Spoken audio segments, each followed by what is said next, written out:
I'm going to start by going back in time to the day that I was sentenced.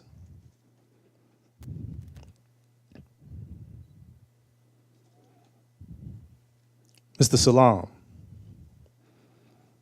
do you have anything to say before we sentence you?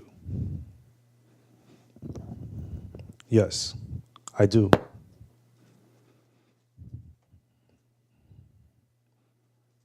I'm not going to sit here at your table and watch you eat and call myself dinner. Sitting here at your table doesn't make me dinner, just like being here in America doesn't make me an American.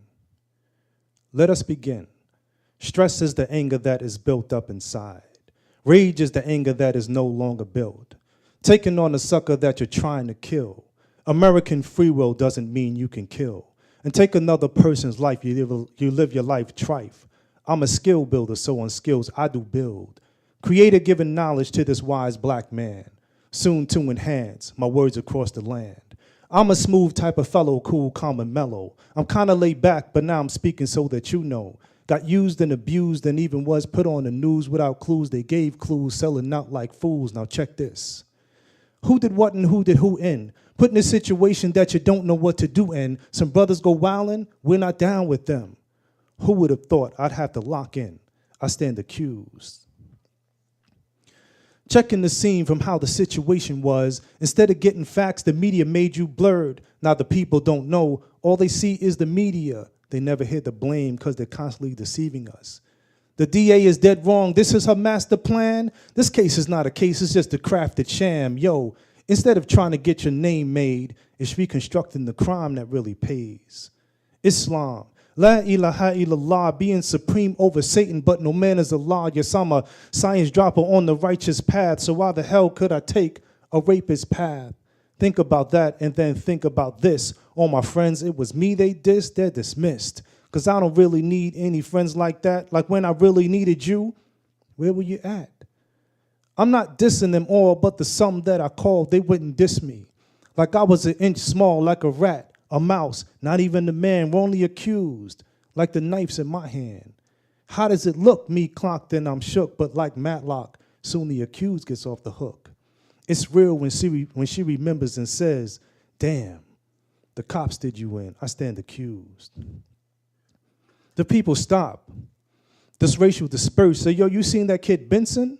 He's in a hearse. And so we take it to the Benson hearse fields. White's got bulletproof vests and we got no kinds of shields. How does it look? They killed the black man being black. It's time to take a stand. In our situation, you saw our faces clear, but not minds, not because of fear. It's because the black race was disgraced, and for the Muslims, they must have felt shame, but I'm not to blame with the words you bought. The media took the words to papers, the ones the cops distorted. I told the cops truth like this and then boom. They were smacking my man Corey Wise in the next room. Now I know why the rosters can't stand the Babylon. They never helped, they just babble on. I used to think the people and cops were cool, but who protects us from you? I stand accused.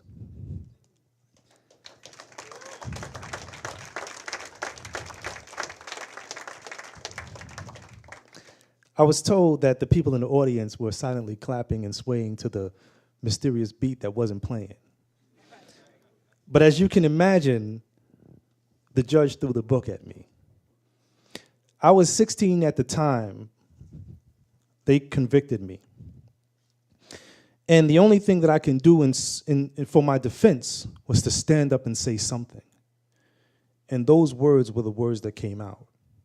Part of it, the introduction, had been put together through a speech that I read Malcolm X had given, and the rest were words that I had somehow mysteriously been a vessel to deliver, you know. And it's wild because when you think about time and how things are connected, here I was talking about things and saying that soon I'm going to be let free of this atrocity.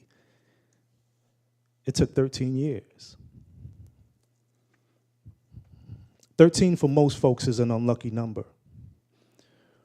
For me, it became my return to society card. I returned to society after spending time in prison, and I still didn't understand how I got there.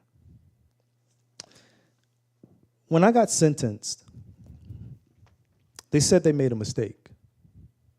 I think this was maybe the only time the city ever said they made a mistake with regards to my case. The mistake they said they made was they sent me to Rikers Island by mistake, and I was supposed to go to Spofford, back to Spofford. There are no mistakes. While I was on Rikers Island, I was threatened. They put me in involuntary protective custody because Corey Wise had already been there and had already been beat up numerous times. I think they were trying to figure out how could they see if something can happen to me. But when they sent me back to Rikers Island and then they sent me upstate, I was in a place called Harlem Valley for about 5 years. And then after Harlem Valley, they shaved my hair. I used to have a flat top. And they said, happy birthday. And for my 21st birthday, they shipped me to a place called Clinton Dannemora. Seeing Clinton is the worst visual picture of a haunted house I had ever seen in my life. But up there were people who were former members of the Black Panther Party, people who were part of the Black Liberation Army, people who, when I got there, they knew who I was before I got there, and I'm walking around the yard, and somebody walked up to me and said, hey, you Yusef Salaam?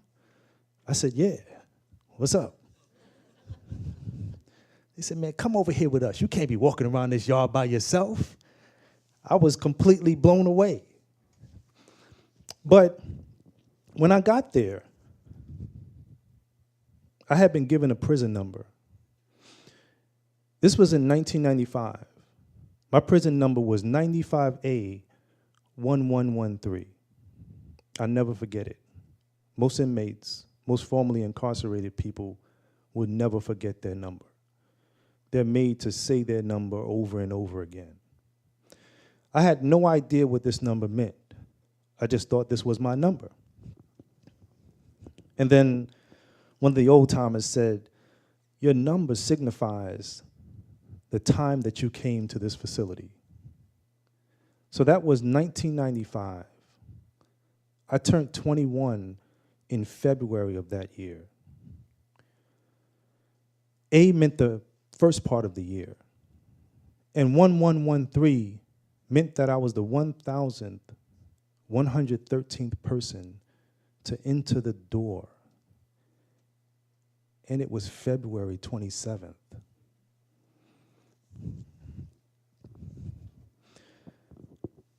Prison, I just have to maybe pause for a second because this is my first time coming back to prison. Wow. You know, I commend you for what you're doing here. This is tremendous. I would have never imagined that I would be here in prison enjoying myself.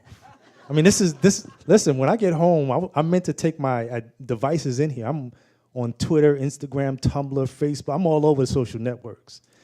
And I'm meant to be tweeting while I was in here and doing some kind of interactions, but you can't bring any devices in. So I reminded myself that as soon as I get home, I'm going to write, I had the most amazing time today. I went back to prison. But you know, in prison did some very interesting things to me. It was perhaps one of the most peaceful times that I can ever imagine, which is strange. But in prison, I remember coming across a piece of poetry that kind of helped me get through this difficult time. And that piece of poetry was very succinct, and it simply said, prison life in many ways can be likened to the womb. If the life inside becomes stillborn, the womb becomes the tomb. An officer came to me one day, and he said to me, who are you? And I kind of looked very puzzled, and I was like, this guy was under a rock or something. I couldn't understand why he was asking me who I was because my face had been in every single newspaper. They had written over 400 articles before the trial had even started, within the first few weeks of the incident. And I said, I'm Yusef Salaam, the guy that they accused of raping the Central Park jogger. He said, I know who you are. But who is Yusef Salaam? Why are you here? And it was one of those kind of Matrix, Morpheus, kind of Neo moments where I was like, why am I here? Why was this chosen for me? I didn't volunteer to go to prison. I was going to LaGuardia High School. I got kicked out of LaGuardia High School because somebody told on me because I had a weapon. Never carry weapons. But I had a weapon because it was a sense of false security. I was going to LaGuardia High School, and there was a group back in 1989 called the Decepticons. When I tell people about this group, they swear I'm making this story up. But I can tell by the audience, a lot of you folks know exactly who the Decepticons are, and the Deceptinets and all of that other stuff. This is not TV, this is real life. And so I used to carry a knife on me. Never had to pull this knife out, I just carried it, a false sense of protection. And somebody said, he has a knife. And he said, you gotta go. And so I went.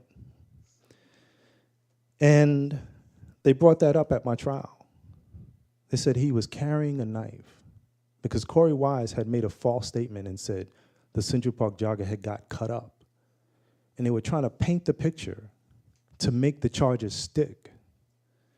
And that picture was that this woman had been beaten and she was not expected to live and she had been raped, but she had no cut marks on her. Actually, none of the accused had any blood on them or dirt under their fingernails or anything. I mean, you guys already know the story, though.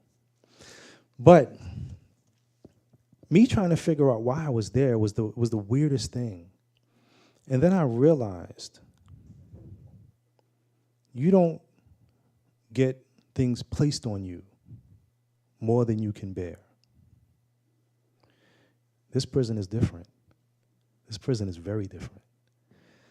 But when I was in Harlem Valley, I got my associate's degree. And then I started going for more credits to get my bachelor's degree. Then they took education out of the prison industrial complex. And it wasn't until I started reading Malcolm X and realizing what he was saying in some of his words, simple things like, you know, if you were a street pharmacist and you were a legal pharmacist, the only difference is education. And I'm putting it all together and I'm realizing that when you get educated, you have more options. You don't have to say, I went to go get the job and they told me they weren't hiring today. And so then I tell my family I tried.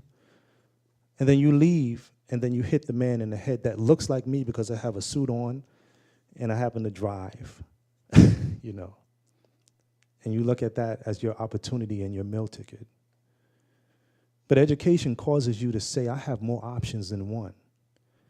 And so while in prison, I got my education. And then at some point I said, okay, when I come home, how am I going to put this all together? And it was through that moment I realized something. I was born into a Muslim family. I didn't know anything about Islam until I came to prison. But what I found out was that children in Islam are usually born without a name.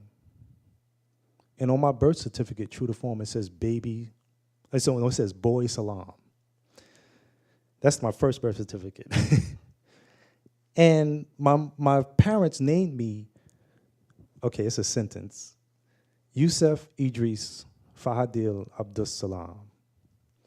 And you know, in New York back in the 80s, people would say Joseph, and I would say, yes, that's me, okay. I guess they can't pronounce Yusef, but sounds kind of close enough, you know. But while I was in prison, I'm trying now to figure out, who am I? That one question sent me on a journey. And I found out who I was. Yusef means God will increase. Idris is the equivalent of the prophet Enoch in the Bible. And Enoch was known as the first teacher. Fa'adil means with honor. And Salaam means peace. And when you put it all together, you have God will increase the teacher with honorable peace. And I said, wow, this is too much for me, you know. But I was ready to kind of take it in, but I was still in prison. And I started reading scripture, and I started reading about a guy named Joseph in the Bible. And I said, wow, this guy, my story sounds like his story. Started reading about Yusef in the Quran. I said, my story sounds like their story. I mean, it's the same person. A guy goes to prison for a crime he doesn't commit. That crime is rape. The best thing about the story was that he was freed while he was in prison. I had tremendous hope. I said, oh, man, it's been a day. I'm going to come out of here tomorrow. And then 2 days went by, and then months and years. And I came home to parole. And even while I was on parole, I was trying to figure things out. And one of the things that helped me was Nelson Mandela. Here's a man who went to prison, did way more time than me. And he was known to have said, to be angry and bitter is like drinking poison and expecting your enemy to die. And I'm saying to myself, you know, who hasn't had a bad day? Who hasn't gone to a grocery store, a shopping area, somewhere, been on the highway and somebody just pissed you off? They call it road rage if you're on the highway. But who hasn't had these bad days? Those experiences cause me to remember and to always take a step back. Because there was this one story I believe Stephen Covey was mentioning. As you can see, I've been doing some self-help stuff.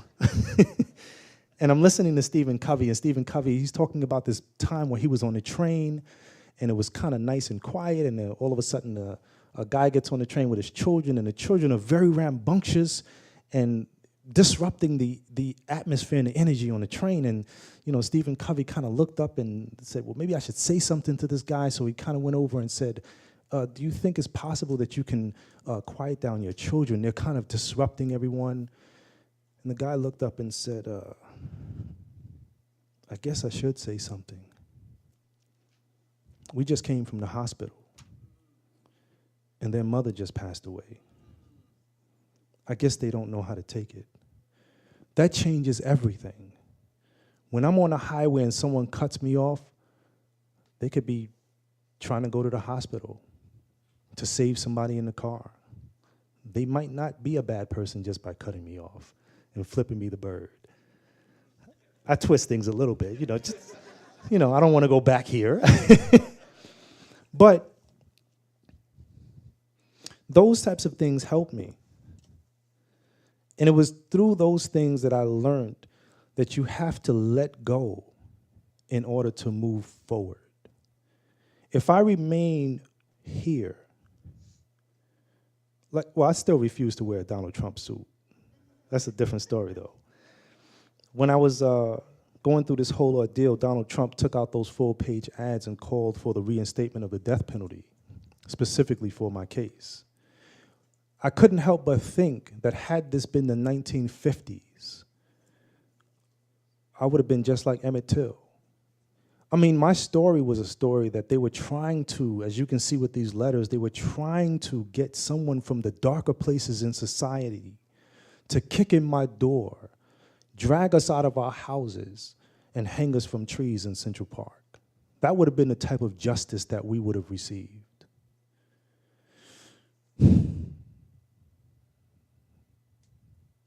This is my life. Self-help was my path to redemption. Self-help, not just because of the genre of self-help, but self-help from the perspective of helping myself. I educated myself enough, and if you've seen my latest Facebook post, I educated myself enough that I broke my iPad. Screen was shattered. I cleared away the glass, put a new case, put a new glass on there, and my iPad is brand new again. I taught myself how to do these things. It caused me, because of my education and because of my scholastics, when I was working in my mother's office when I came home, someone walked by the office space that I was in, and he saw all of these computer books on the wall. And he said, "Who's reading this stuff?" My mother said, "My son, and he needs a job." She was plugging it. She was trying to help me. She was trying to help me. And the lady says, "I know the best place that he can work."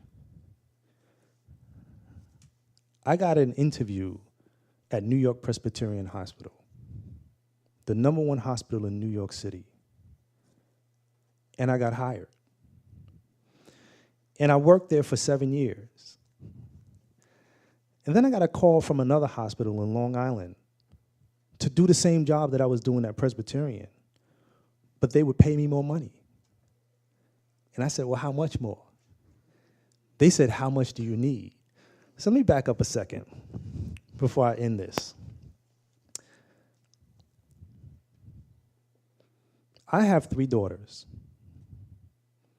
I had 3 daughters. I still have 3 daughters, but I had 3 daughters.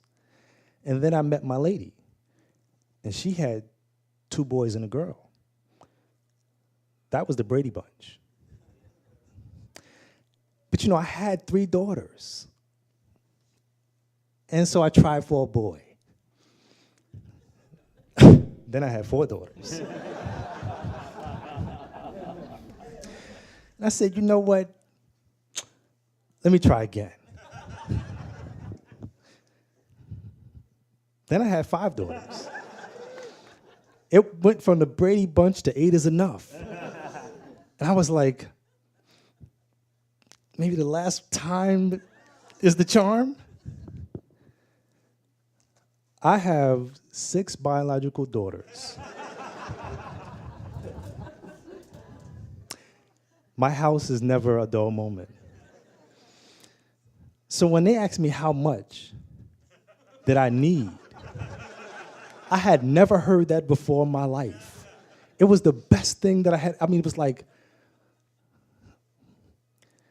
I threw a fictitious number out there. I had never made this much money before in my life. It was so fictitious that I was like, put it out there. And they said, "Okay, we could pay you $50 less." I gave New York Presbyterian my pink slip.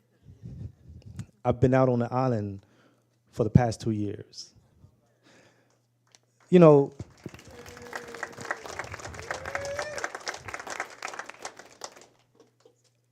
I call it proper positioning. Because if you position yourself for success, when you knock on the door or when someone opens the door, you will be ready. And for me, I didn't think about failure.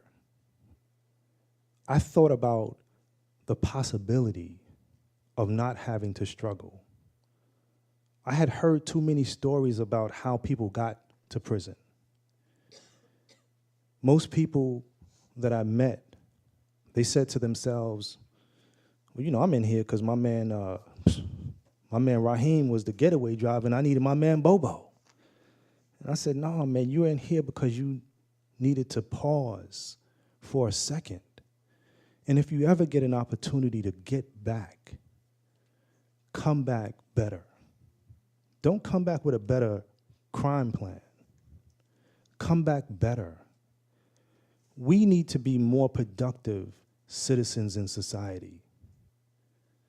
There's a lot that needs to happen with regards to that.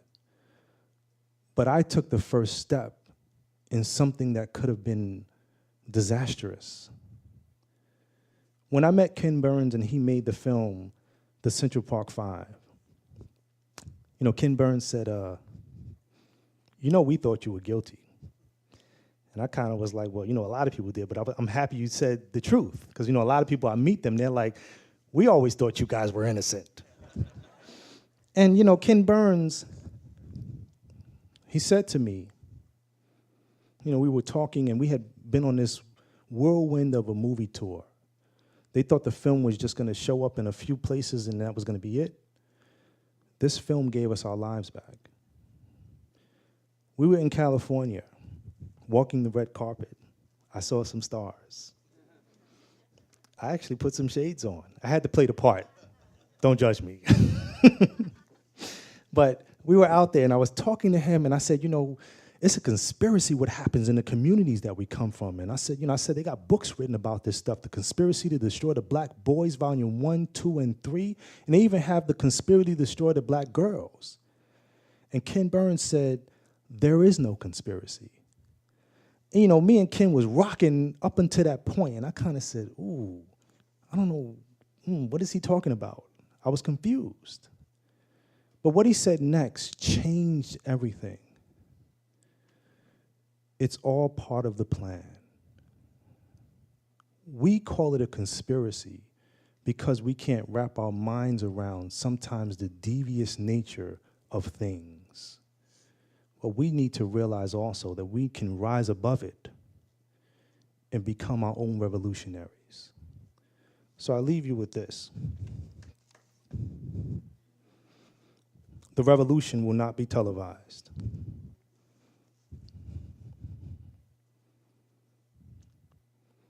I can remember when that statement made me sad inside. Too young to be in it. Now I couldn't even see it? Why? Why couldn't the revolution be televised? The Last Poets, Gil Scott-Heron. As I grew up, I began to see.